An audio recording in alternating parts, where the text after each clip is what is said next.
बोलिए भगवान महावीर स्वामी की 80 मसी कृषि के निर्माता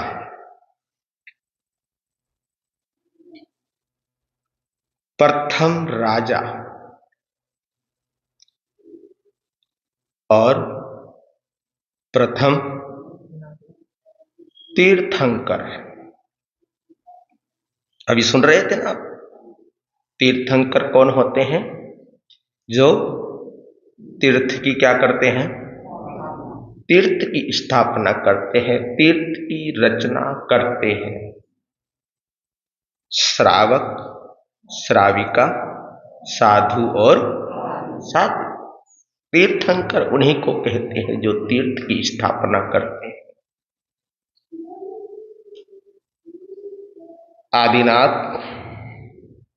आदिनाथ भगवान।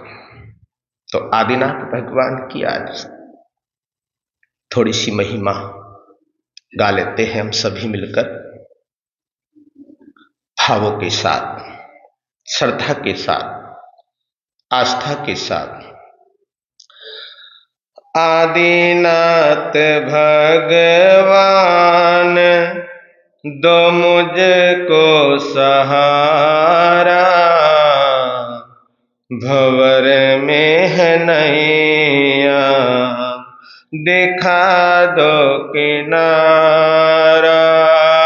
आदिनाथ भगवान दो मुझको सहारा, भंवर में है नैया दिखा दो किनारा। आदिनाथ भगवान दो मुझको सहारा, भंवर में है नैया दिखा दो किनारा।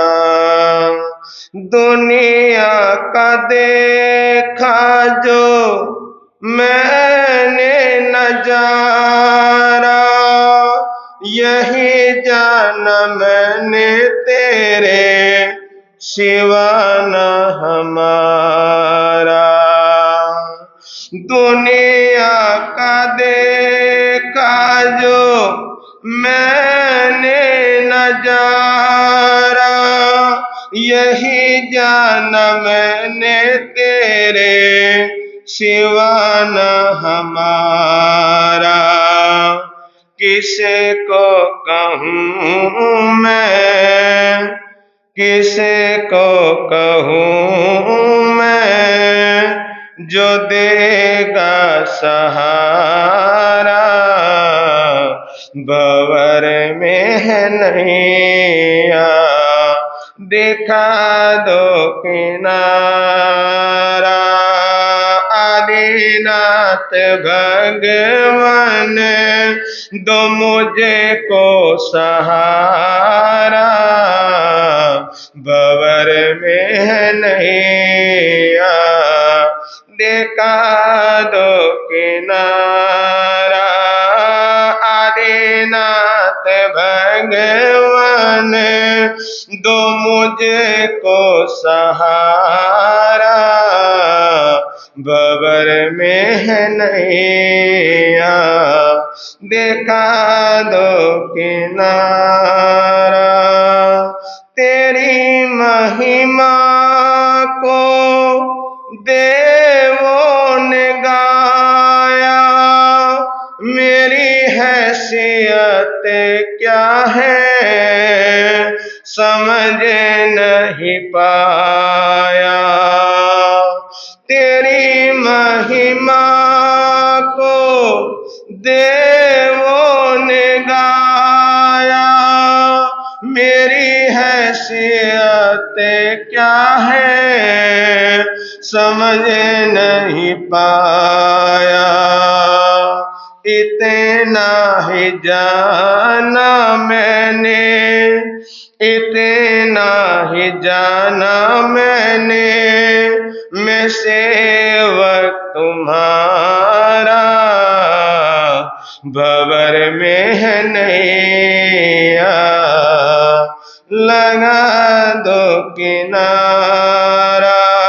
आदिनाथ भगवान दो मुझको सहारा, भंवर में है नैया, देखा दो किनारा। बोलिए आदिनाथ भगवान के। बहुत अच्छा, आप सभी ने बड़े प्यार के साथ आदिनाथ भगवान की स्तुति की। और स्तुति करने से कहते हैं, जो स्तुति करते हैं किनकी? भगवान की। ऐसे भगवान की जो बिल्कुल क्या है? निर्मल है। क्या है? निर्मल है, विचारों से भी निर्मल है और तन से भी क्या है? वो तन से भी निर्मल है, शरीर से भी निर्मल है, विचारों से भी, भावों से भी निर्मल है। और जब हम किसी निर्मल महापुरुष की अपनी जिह्वा के द्वारा स्तुति गान करते हैं या स्तुति करते हैं, तो उसकी जिह्वा भी क्या हो जाती है? निर्मल हो जाती है, शुद्ध हो जाती है, पवित्र हो जाती है। तो हमारी चर्चा आपके समक्ष चल रही है अनुशासन। कौन सी? अनुशासन। आत्मा के अनुकूल। किसके अनुकूल? इंद्रियों के अनुकूल नहीं, शरीर के अनुकूल नहीं, शरीर के अंदर जो विद्यमान है। शरीर के अंदर क्या है? शरीर के अंदर जो विद्यमान है वो क्या है? आत्मा। और इस शरीर की तभी तक कीमत है, इस शरीर को तभी तक ही कोई पूछता है जब तक इस शरीर के अंदर क्या है? जब तक इस शरीर के अंदर आत्मा है। आत्मा निकल गई तो कोई पूछने वाला नहीं है भैया। थोड़ी देर के लिए रखेंगे शरीर को और फिर कहां ले जाएंगे? जल्दी उठाओ, जल्दी लेकर जाओ, जल्दी निकालो। तो इस शरीर की कीमत किससे है? आत्मा से।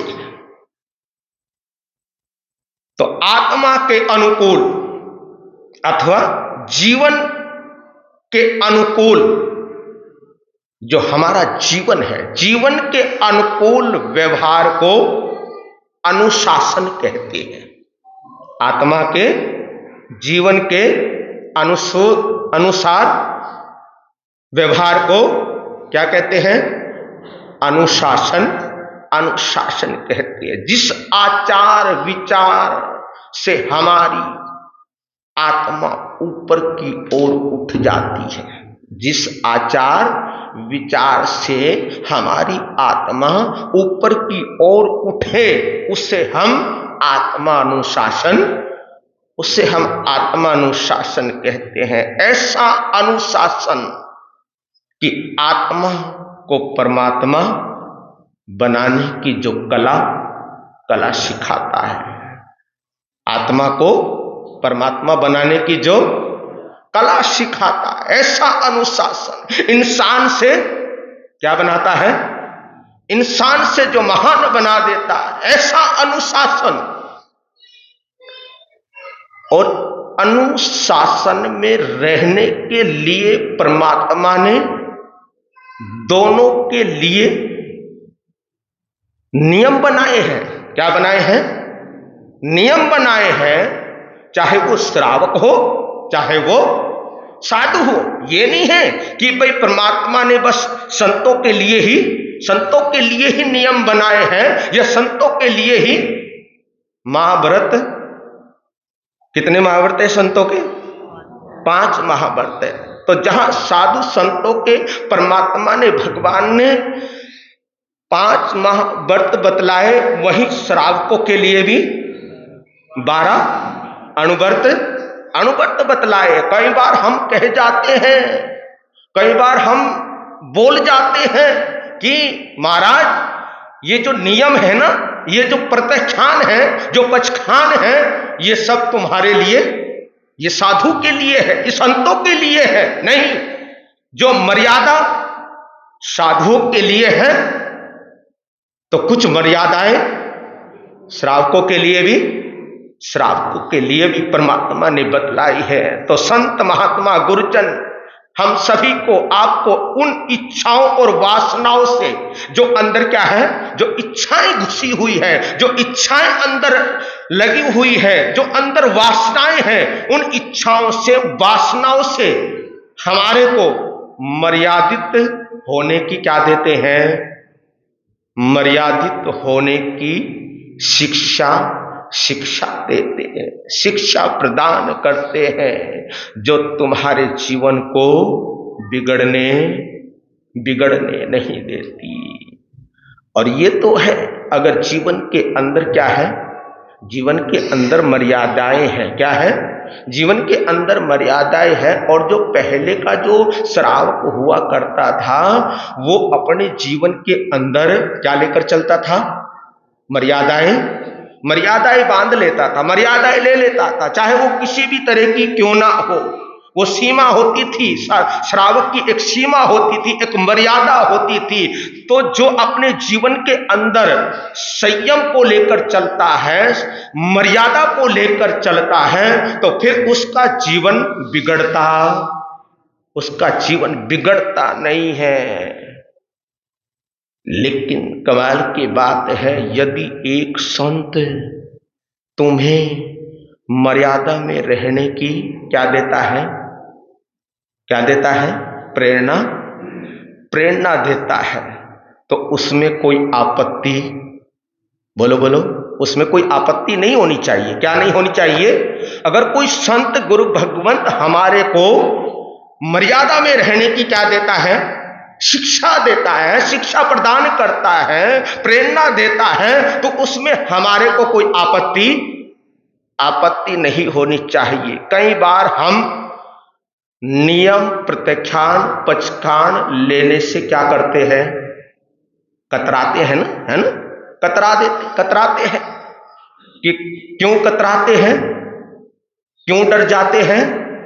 इसलिए कतराते हैं, इसलिए डर जाते हैं कि कहीं ये नियम प्रत्यक्षान पचखान जो संत गुरु भगवंत हमारे को दे रहे हैं, कहीं ये नियम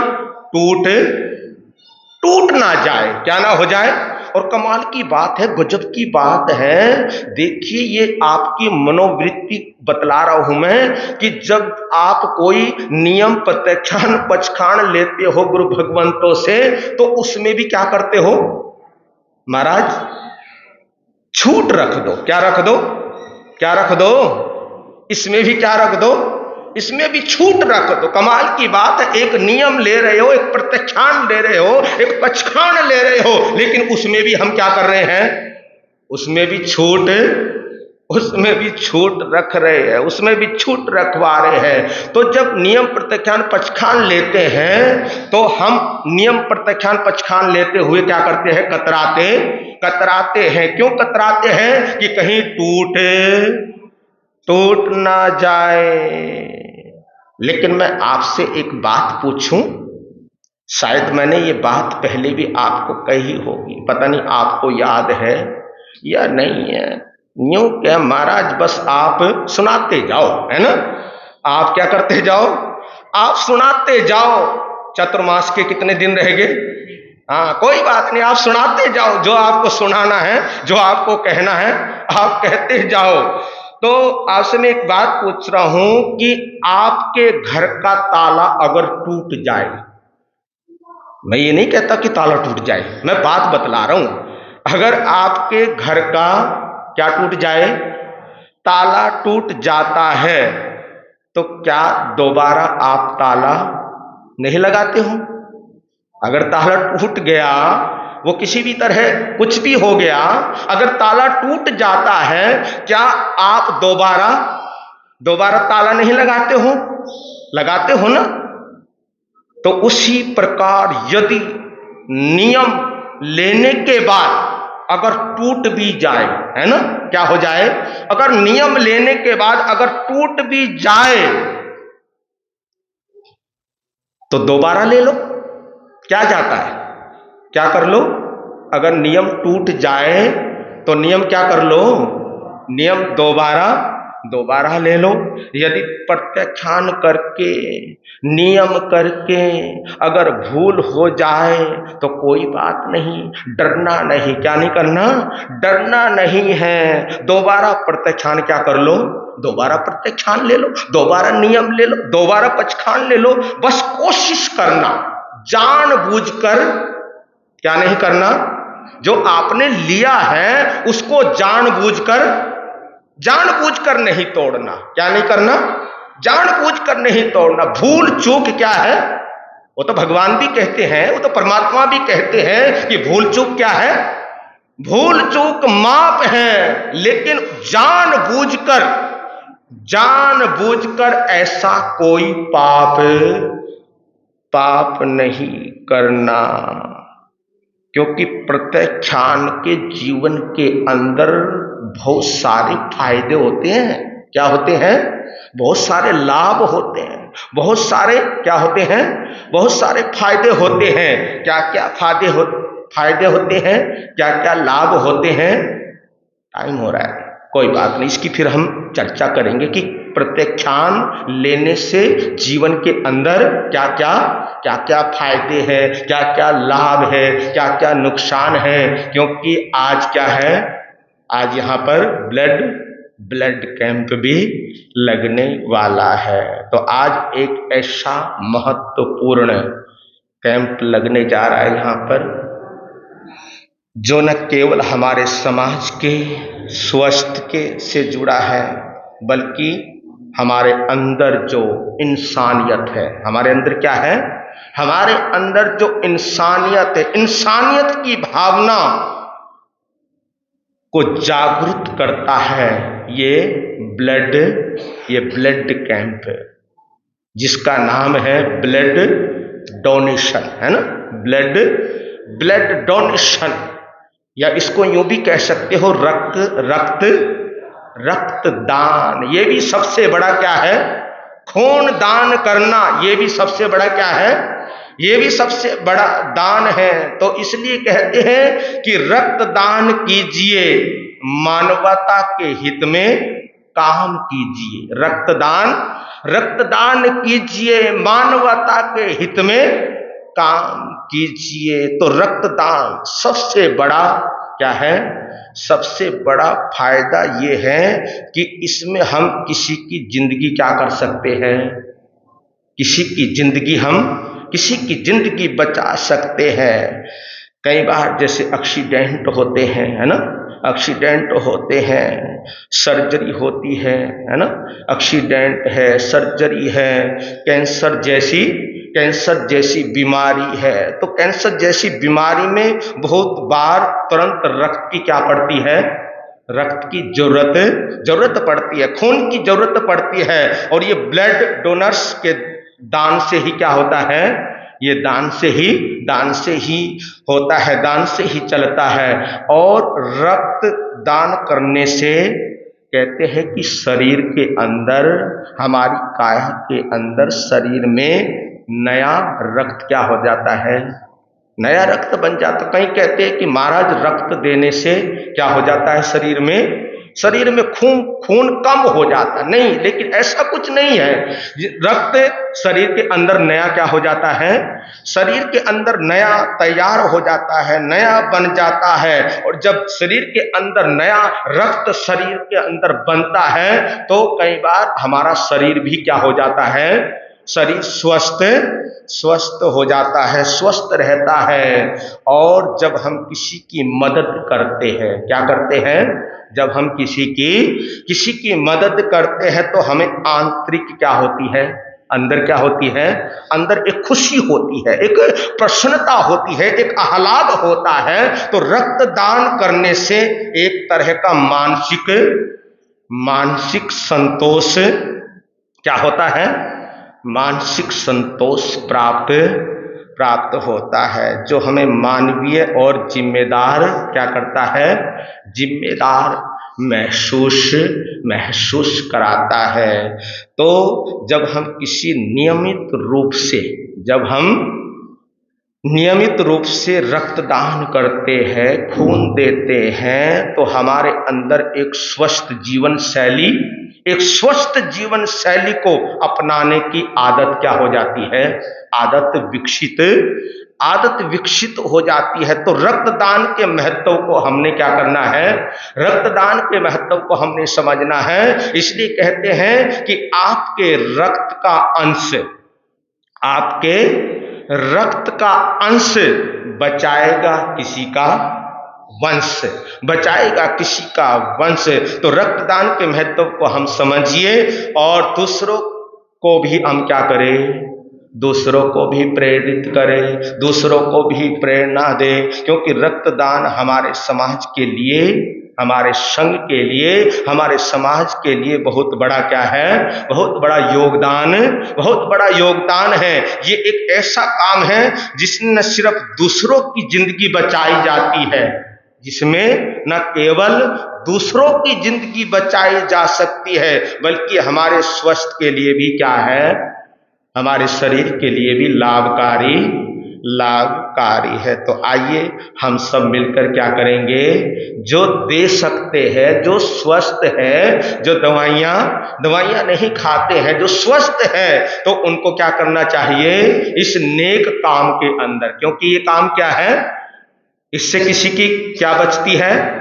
जिंदगी बचती है। तो ये एक नेक काम है, ये एक अच्छा काम है, और इस नेक कार्य में हमारे को क्या लेना चाहिए? भाग लेना चाहिए और अपने समाज को स्वस्थ और सुरक्षित बनाइए। बस मैं इतना ही कहूँगा कि जो दे सकते हैं और जिनको नहीं पता, उनको भी आपने क्या करना है? प्रेरणा प्रदान करनी है। तो आज रक्तदान शिविर यहाँ पर लगने जा रहा है, 10 बजे से 3 बजे तक लगेगा। और कल रविवार है, कल यहाँ पर क्या है? परम पूज्य जिन शासन गौरव पूज्य गुरुदेव श्री राममुनि जी महाराज साहब का क्या है?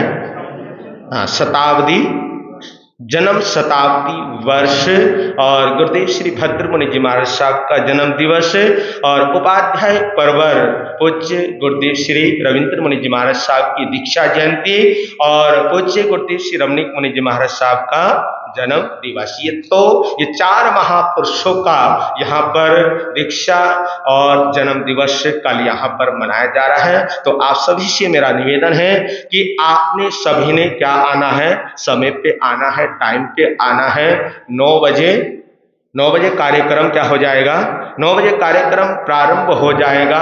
और एक हमारे मधुर गायक भजन सम्राट जयपाल चंदेल जी, जो डभुट्टा हिमाचल के अंदर हैं, जो जन्मभूमि है हमारे पंजाब केसरी पूज्य श्री प्रेमचंद जी महाराज साहब की, वहाँ से वो आ रहे हैं। वो भी बड़ा अच्छा गाते हैं, आप उनको सुनोगे तो बड़ा आपको भी अच्छा लगेगा।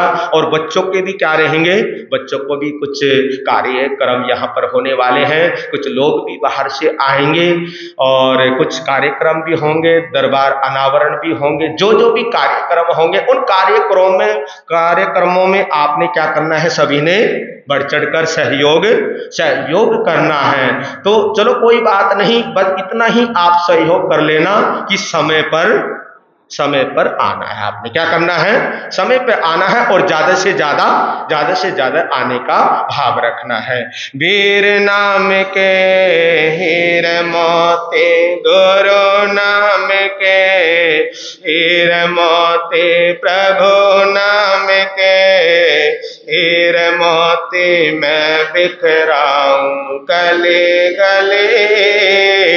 ले लो रे कोई राम का प्यारा, शोर मचाऊं गले गले। ले लो रे कोई गुरु का प्यारा, शोर मचाऊं गले गले। हो शोर मचाऊं शोर